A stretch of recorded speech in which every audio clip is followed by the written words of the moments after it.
Agora, meninos e meninas, nós vamos para a nossa última atividade do dia. E nessa videoaula você vai conferir o conteúdo, os meios de transporte e o trânsito no seu livro de Geografia na página 44 e 40 até a 46. Nós já estudamos esse conteúdo muito parecido lá no seu livro de Geografia. E você já aprendeu sobre esses meios de transporte, os terrestres, os aquáticos e os aéreos. Mas é muito importante que você faça a leitura e compreenda cada um desses meios de transporte, certo? Então, meninos, vocês já sabem que ao longo da nossa história, nós sempre precisamos nos locomover de um lugar para o outro, né? Dentro do nosso país, dentro da nossa cidade, e para isso é que foi necessário a gente desenvolver os meios de transporte. No início, a gente tinha lá o boi, eram utilizados como meios de transporte, né? O boi puxava os carros de boi, aí a gente transportava alimentos, madeira, o que era necessário, né, naquele período. Utilizava-se também o cavalo em carroças e também até na montaria para se deslocar de um lugar para o outro. Mas com o tempo, com a invenção da roda, com a invenção do motor movida a combustível e também da queima da madeira, foi possível a gente se locomover de maneira mais rápida. Por exemplo, bicicleta, motos, charretes, carroças, trens, metrôs, caminhões, ônibus e carros são meios de transporte que nos levam em maior velocidade, não é? Aqui nesse texto, aqui nesse livro, você consegue ver várias imagens de meios de transporte que utiliza grande e poucas tecnologias.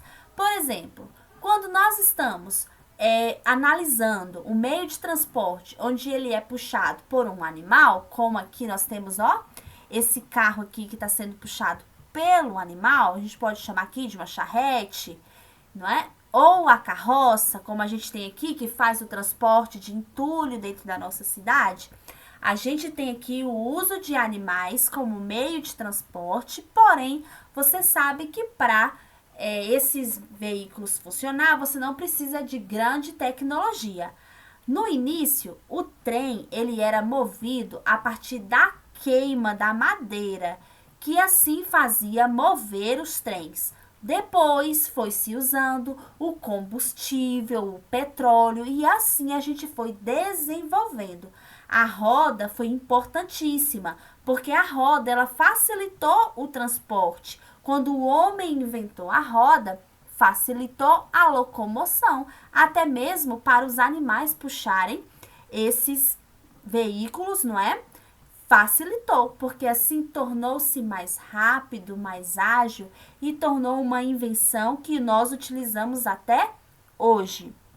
Depois da utilização do carvão para mover aí os trens, também entrou uma nova tecnologia, o uso do petróleo como combustível. E aí, a imaginação, a tecnologia só foi expandindo e nós tivemos aqui a oportunidade de termos carros hoje que conseguem fazer um transporte de mercadoria de maneira muito mais rápida dentro do espaço geográfico. Os carros, o ônibus, o metrô, o trem, eles facilitam a nossa locomoção porque fazem com que a gente possa ir e vir muito mais rápido dentro do nosso espaço, não é?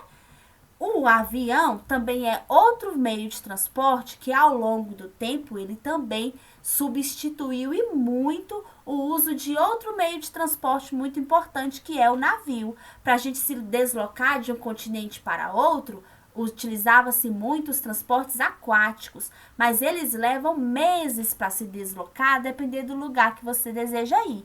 Mas o avião pode fazer esse mesmo percurso e muitas vezes em horas. Não é? Em 1 hora, 2 horas, 24 horas, depende do local que você deseja ir. Então, os meios de transporte, eles facilitaram a vida do homem e torna-se também o trânsito da cidade diferente. Por exemplo, se nós temos uma cidade que possui grandes meios de transporte coletivos, como ônibus, metrô, a gente diminui a quantidade de carro nas ruas. Mas lógico que para as pessoas substituírem o conforto de um carro por um meio de transporte coletivo, como o ônibus e o metrô, é necessário que os nossos governantes deem a esses meios de transporte a condição de manter os usuários dentro dele de forma segura e confortável. Então, agora que você já conheceu um pouquinho sobre a evolução dos meios de transporte, eu espero que você tenha compreendido, mas se não, você tem sempre a oportunidade de voltar o vídeo e ouvir de novo a explicação. E aqui, eu espero que você tenha compreendido todos os meios de transporte que nós podemos ter: os terrestres, os aquáticos e os aéreos. Muito bem, então agora você já está preparado para responder a sua atividade. Você vai responder na página 45, na página 46. Certinho? Então, boa atividade e qualquer dúvida é só me perguntar pelo WhatsApp. Até a próxima aula. Tchau!